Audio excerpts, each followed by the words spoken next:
आज का टॉपिक है पुरस्कार। 2026 में किस किस को कौन सा पुरस्कार मिला है, पद्मश्री, पद्म भूषण, सारे अवार्ड्स के बारे में डिस्कस करेंगे जो कि राष्ट्रपति भवन से द्रौपदी मुर्मू जी ने दिया है। चलिए, एक ही वीडियो में आप सबको पूरा पुरस्कार देखने को मिलेगा जो कि एग्जाम से संबंधित बहुत सारे क्वेश्चन आपको देखने को मिलेंगे। चलिए बात करते हैं। पहला, राष्ट्रपति द्रौपदी मुर्मू ने विज्ञान और इंजीनियरिंग के क्षेत्र में पद्मश्री किसे प्रदान किया? इसका राइट आंसर है डॉक्टर गोपाल जी त्रिवेदी। किसको दिए हैं? डॉक्टर गोपाल जी त्रिवेदी। अब चलते हैं, इनके बारे में बात करते हैं। राष्ट्रपति द्रौपदी मुर्मू ने डॉक्टर गोपाल जी त्रिवेदी को मरणोपरांत पद्मश्री से सम्मानित किया है। ठीक है। और गोपाल जी त्रिवेदी कृषि वैज्ञानिक थे। क्या थे? कृषि वैज्ञानिक थे। उन्हें विज्ञान और इंजीनियरिंग क्षेत्र में योगदान के लिए सम्मानित किया गया है। ठीक है। और डॉक्टर त्रिवेदी ने त्रिवेदी स्केल विकसित किया जो ग्रामीण सामाजिक आर्थिक स्थिति मापने का पैमाना है। ठीक है, त्रिवेदी दी स्केल। और उनका योगदान भारत ही नहीं बल्कि वैश्विक स्तर पर भी महत्वपूर्ण माना गया है। ठीक है। किसानों और ग्रामीण विकास के प्रति समर्पण के कारण वे 34 वर्षों तक अपने गांव में रहे। अब अगले क्वेश्चन की तरफ बढ़ते हैं। अगला क्वेश्चन है, अरविंद वैद किस क्षेत्र से संबंधित है? इसका राइट आंसर है कला और थिएटर। Right option A. अब इनके बारे में बात करते हैं। राष्ट्रपति द्रौपदी मुर्मू ने अरविंद वैद को पद्मश्री सम्मान प्रदान किया। ठीक है। अरविंद वैद प्रसिद्ध कलाकार और रंगमंच अभिनेता हैं। उन्हें कला क्षेत्र में योगदान के लिए सम्मानित किया गया है, जिसमें कला क्षेत्र में। ठीक। उन्होंने 6 दशकों से अधिक समय तक थिएटर, टीवी और फिल्मों में कार्य किया। अरविंद वैद ने 75 से अधिक नाटकों का निर्माण किए, निर्देशन और अभिनय किया। उन्होंने गुजराती, मराठी, हिंदी थिएटर तथा भोजपुरी फिल्मों में भी काम किया। अब चलते हैं अगले क्वेश्चन की तरफ। अगला क्वेश्चन है, डॉक्टर केवल कृष्ण ठकराल किस पद्धति के लिए प्रसिद्ध हैं? इसका राइट आंसर है क्षार सूत्र आयुर्वेदिक सर्जरी। राइट ऑप्शन है भी। ठीक है। अब इनके बारे में बात करते हैं। चलिए, राष्ट्रपति द्रौपदी मुर्मू ने डॉक्टर केवल कृष्ण ठकराल को पद्मश्री सम्मान प्रदान किया है।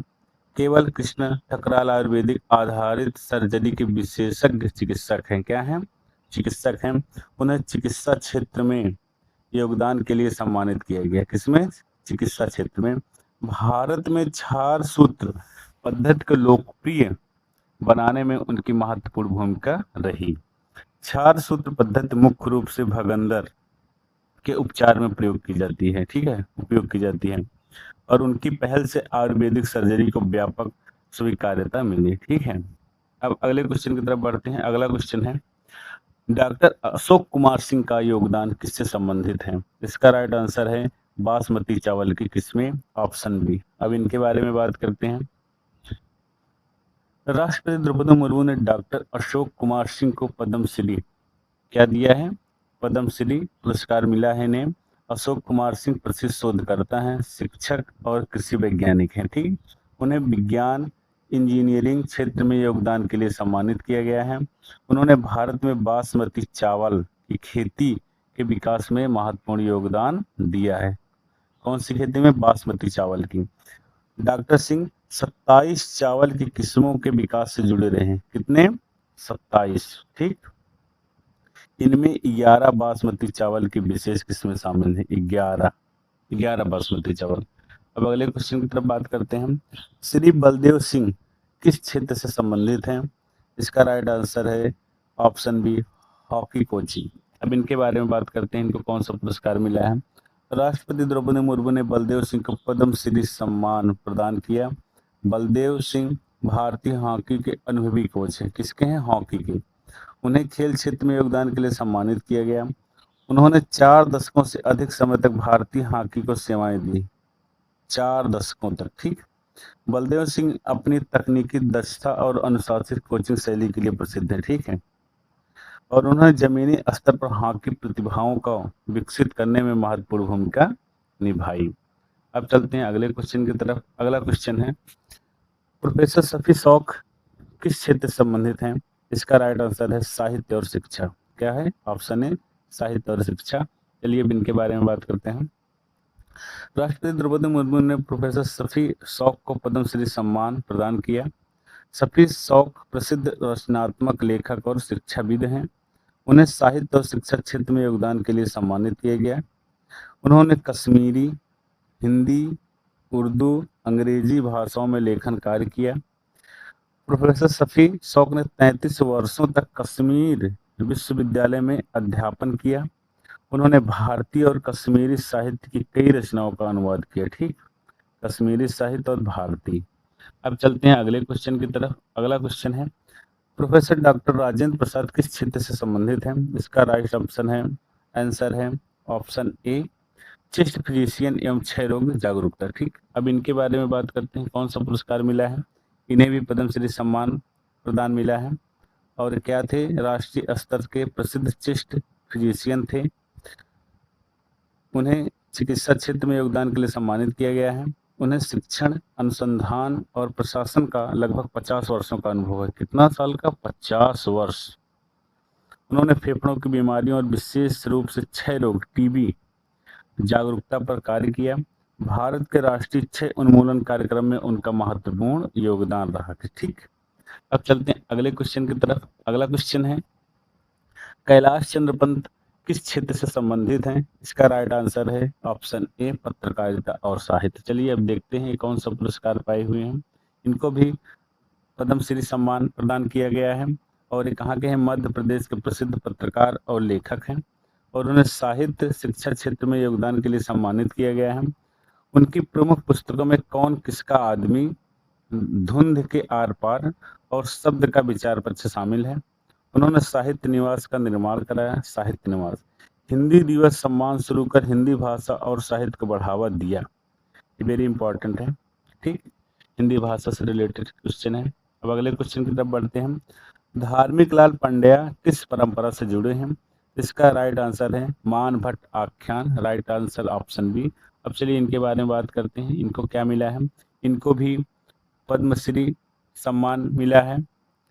और धर्मीकाल चुन्नीलाल पंड्या गुजरात की प्राचीन मान भट्ट कला परंपरा के प्रमुख कलाकार हैं। कहाँ के? गुजरात के मान भट्ट ठीक कलाकार हैं। और उन्हें कला क्षेत्र में योगदान के लिए सम्मानित किया गया।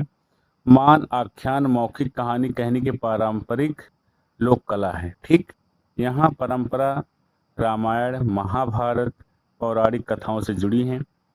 श्री पंड्या ने 7 दशकों से अधिक समय तक इस लुप्त होती कला को जीवित रखने का कार्य किया है। ठीक है, पांड्या जी ने। अब चलते हैं अगले क्वेश्चन की तरफ। सत्यनारायण नुआल किस उद्योग से जुड़े हुए हैं? इसका राइट आंसर है ऑप्शन बी औद्योगिक और विस्फोट। अब चलिए देखते हैं इन्हें कौन सा पुरस्कार मिला है।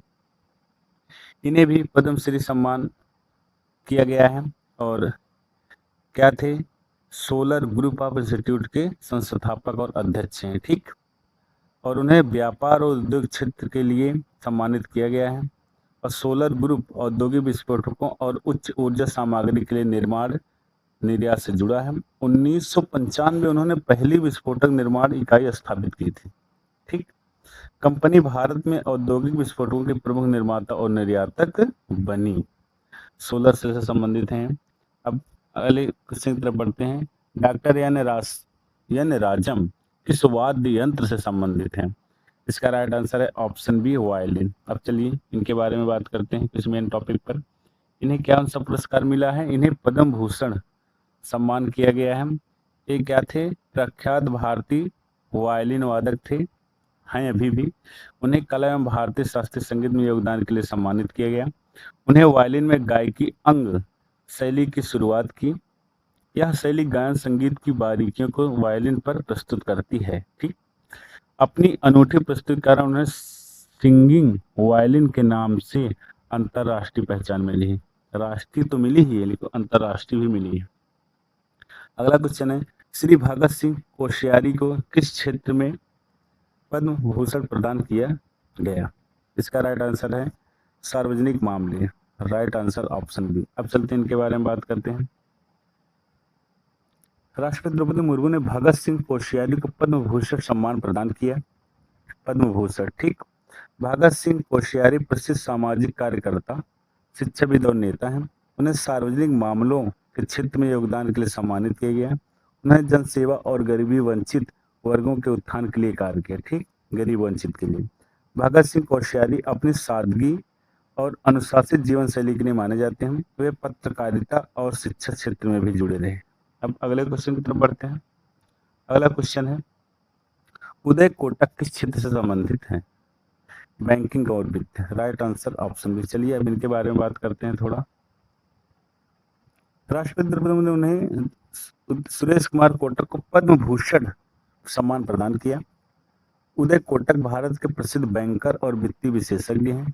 ठीक है, उन्हें व्यापार उद्योग क्षेत्र में योगदान के लिए सम्मानित किया गया, उद्योग और व्यापार के लिए। उन्होंने भारत के प्रमुख निजी क्षेत्र के बैंकों में से एक निर्माण में महत्वपूर्ण भूमिका निभाई। Kotak Mahindra bank, very important, Kotak Mahindra bank के संस्थापक और प्रमुख चेहरों में शामिल हैं। ठीक, भारतीय बैंकिंग और वित्तीय क्षेत्र को आधुनिक बनाने में उनका बड़ा योगदान है, आधुनिक बनाने में।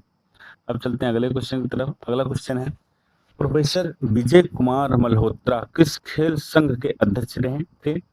भारतीय तीरंदाजी संघ। Right answer option C. चलिए अब इनके बारे में बात करते हैं, कौन सा पुरस्कार मिला है इन्हें।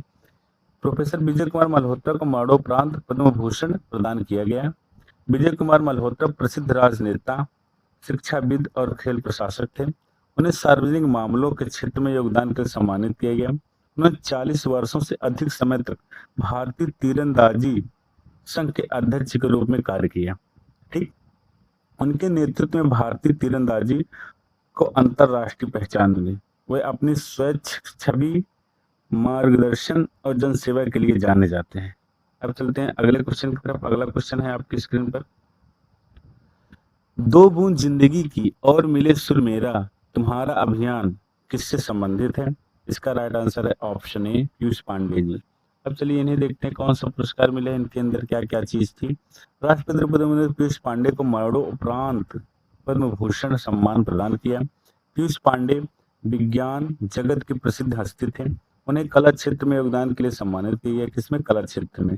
दो बूंद जिंदगी पोलियो जागरूकता अभियान से उन्हें विशेष पहचान मिली। ठीक, मिले सुर तेरा तुम्हारा मेरा तुम्हारा अभियान भी उनकी प्रमुख रचनात्मक उपलब्धियों में से शामिल रहा। वे रचनात्मक, रणनीतिक सोच और भारतीय सांस्कृतिक समझ के लिए प्रसिद्ध थे। ठीक, अब चलिए अगले क्वेश्चन की तरफ बढ़ते हैं। स्मृति शिवशंकारी किस क्षेत्र से संबंधित है? इसका राइट आंसर है साहित्य और शिक्षा, ऑप्शन बी। अब चलिए इनके बारे में बात करते हैं। द्रौपदी मुर्मू जी ने शिवशंकारी को पद्मश्री सम्मान प्रदान किया। शिवशंकारी प्रसिद्ध भारतीय लेखिका हैं। उन्हें साहित्य शिक्षा क्षेत्र में योगदान के लिए सम्मानित किया गया। उनकी रचनाएं सामाजिक मुद्दों, मानवीय संवेदनाओं पर आधारित हैं। उन्होंने 5 दशकों से अधिक समय तक साहित्य जगत में योगदान दिया। उनकी लेखनी सामाजिक जागरूकता, मानवतावादी दृष्टिकोण के लिए प्रसिद्ध है। अब चलते हैं अगले क्वेश्चन की तरफ। श्री युमनम जत्रा सिंह किस पारंपरिक कला रूप से संबंधित थे? इसका राइट आंसर है नाट संकीर्तन, ऑप्शन बी। चलिए अब इनके बारे में बात करते हैं। इनको कौन सा पुरस्कार मिला है? मरणोपरांत पद्मश्री सम्मान प्रदान किया गया है। जत्रा सिंह मणिपुरी संस्कृत से के प्रसिद्ध कलाकार थे। उन्हें कला क्षेत्र में योगदान के लिए सम्मानित किया। किसमें? कला क्षेत्र में। वे नाट संकीर्तन परंपरा के प्रमुख प्रणेता माने जाते थे। नाट संकीर्तन मणिपुर का पारंपरिक वैष्णव नृत्य एवं संगीत रूप है। ठीक है, उन्होंने 7 दशकों तक भारतीय सांस्कृतिक और आध्यात्मिक विरासत के संरक्षण में योगदान दिया। अब चलते हैं अगले क्वेश्चन की तरफ। अगला क्वेश्चन है, श्रीमती दीपिका रेड्डी किस शास्त्रीय नृत्य शैली की प्रमुख प्रचारक हैं? इसका राइट आंसर है Kuchipudi. Right answer option C. अब चलते हैं इनके बारे में थोड़ा बात करते हैं। द्रौपदी मुर्मू जी ने दीपिका रेड्डी को पद्मश्री सम्मान प्रदान किया। दीपिका रेड्डी प्रसिद्ध कुचिपुड़ी नृत्यांगना और कोरियोग्राफर हैं। वर्तमान में उन्हें कला क्षेत्र में योगदान के लिए सम्मानित किया गया। वे कुचिपुड़ी नृत्य की शैली प्रमुख प्रचारक मानी जाती हैं। ठीक, भारत शास्त्रीय नृत्य में उनका योगदान 5 दशकों से अधिक समय तक फैला हुआ है। उन्होंने विश्व भर के प्रतिष्ठित सांस्कृतिक समारोहों में प्रदर्शन किया। चलते हैं अब अगले क्वेश्चन की तरफ। अगला क्वेश्चन है आपकी स्क्रीन पर, डॉक्टर गुदरू वेंकट राव किस क्षेत्र के विशेषज्ञ हैं? इसका राइट आंसर है न्यूनतम invasive gastro intestinal surgery, surgery से रिलेटेड है। इसका राइट आंसर ऑप्शन है। अब चलिए इनके बारे में बात करते हैं। इनको कौन सा पुरस्कार मिला है? पद्मश्री पुरस्कार मिला है। और भारत के प्रमुख सर्जिकल में से एक है गुरुदेव वेंकटा राव। उन्हें चिकित्सा क्षेत्र में योगदान के लिए सम्मानित किया गया है। उन्होंने न्यूनतम इन्वेसिव गैस्ट्रोइंटेस्टाइनल सर्जरी में महत्वपूर्ण योगदान दिया है, वेरी इंपॉर्टेंट है। और थेरेप्यूटिक एंडोस्कोपी के क्षेत्र में भी उपलब्धियों में वैश्विक पहचान मिली है इन्हें। उन्होंने कई राष्ट्रीय और अंतर्राष्ट्रीय मेडिकल वर्कशॉप एवं सम्मेलन में आयोजित किए। चलिए अगले क्वेश्चन की तरफ बढ़ते हैं। श्री गारमेला बालकृष्ण प्रसाद किस क्षेत्र से संबंधित थे? इस किससे संबंधित? शास्त्रीय संगीत और भक्ति गायन से। ठीक, अब चलते हैं अगले क्वेश्चन की तरफ। कहने का मतलब इन्हीं के बारे में कुछ बात करते हैं। इनको कौन सा पुरस्कार मिला है? मरणोपरांत पद्मश्री सम्मान से प्रदान किया गया है। और क्या थे? प्रसिद्ध शास्त्रीय भक्ति गायक थे। उन्हें कला क्षेत्र में योगदान दिया गया है। और क्या थे? तलपक्का अन्नमाचार्य की रचनाओं को लोकप्रिय बनाने में महत्वपूर्ण भूमिका बनाई। ठीक है, और वे अन्नमाचार्य संकीर्तन नामों के प्रमुख रचनाकार और प्रस्तोता माने जाते थे। भारतीय भक्त संगीत परंपरा में उन्हें प्रभावशाली आध्यात्मिक व्यक्तित्व माना जाता है। अब चलिए अगले क्वेश्चन की तरफ बढ़ते हैं। अगला क्वेश्चन है, श्री हरि माधव मुखोपाध्याय किस क्षेत्र से संबंधित थे? इसका राइट आंसर है रंगमंच यानी थिएटर से। अब चलिए इनके बारे में थोड़ा बात करते हैं। राष्ट्रपति द्रौपदी मुर्मू ने क्या दिया था? मरणोपरांत पद्मश्री सम्मान प्रदान किया। और क्या थे? रंगमंच निर्देशक, नाटककार, अभिनेता थे। उन्हें कला क्षेत्र में सम्मानित किया गया है। उन्होंने भारतीय रंगमंच और नाट्य कला के विकास में महत्वपूर्ण भूमिका निभाई। उनकी रचनाएं समर्पण, संघर्ष, सामाजिक संवेदनाओं को दर्शाती थी। वे अपने प्रभावशाली नाटकों और अभिनय शैली के लिए व्यापक रूप से प्रसिद्ध रहे। अब चलिए अगले क्वेश्चन की तरफ बढ़ते हैं। अगला क्वेश्चन है, श्री धर्मेंद्र सिंह देओल मरणोपरांत किस क्षेत्र से संबंधित थे? इनका राइट आंसर है ऑप्शन बी, कला से। अब चलिए इनके बारे में बात करते हैं। द्रौपदी मुर्मू जी ने मरणोपरांत पद्म भूषण सम्मान प्रदान किया। वो सिनेमा के महान अभिनेता माने जाते हैं। उन्हें कला और भारतीय फिल्म उद्योग में योगदान के लिए सम्मानित किया गया। उनकी फिल्मी कैरियर 6 दशकों से अधिक समय तक चला। धर्मेंद्र ने 300 से अधिक फिल्मों में अभिनय किया। वे सांसद के रूप में भी कार्य कर चुके हैं। अब चलिए अगले क्वेश्चन की तरफ बढ़ते हैं। अगला क्वेश्चन है आपकी स्क्रीन पर, डॉक्टर आर गणेश किस अनूठे शास्त्रीय कला रूप के लिए प्रसिद्ध है? अवधान कला, ऑप्शन बी, अवधान कला के लिए। अब चलिए इनके बारे में थोड़ा बात करते हैं। इनको क्या पुरस्कार मिला है? पद्म भूषण सम्मान प्रदान किया गया है। और अवधान कला के सिद्धहस्त कलाकार हैं। उन्हें कला और साहित्य क्षेत्र में सम्मानित किया गया है। अवधान भारत की एक पारंपरिक शास्त्रीय काव्य कला है। इस कला में बिना लेखन सामग्री के तत्काल काव्य रचना और समस्या समाधान किया जाता है। उन्होंने कन्नड़ और संस्कृत में 1300 प्लस अष्टावधान और 5 शतावधान प्रस्तुत किए। ठीक, वे एक प्रतिष्ठित लेखक भी हैं। आज का यही टॉपिक खत्म होता है। अगर वीडियो अच्छा लगा हो तो चैनल को सब्सक्राइब करिएगा। मिलते हैं अगली वीडियो के लिए, तब तक के लिए थैंक यू वीडियो देखने के लिए।